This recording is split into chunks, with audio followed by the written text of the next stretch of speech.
Hello guys, in this video I'm going to show you how to react to a video on YouTube Shorts. So first of all, you just have to open the YouTube app, then tap on the plus icon, and when you tap on the plus icon, tap on create a short to record a new short. And to react to a video, you just have to tap on, first you have to download the video if you would like to react this way.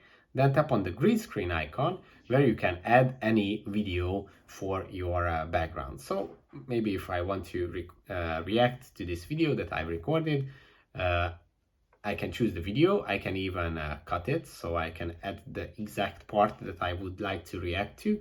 Then tap on the next icon, and as you can see, it has placed the video in the background of my YouTube short. So I can talk in the foreground. You can see my hands here, but you can record yourself, your face.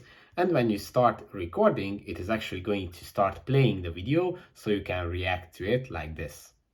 So that's pretty much it for this video. I hope it was helpful for you. Don't forget to subscribe and see you in the next one.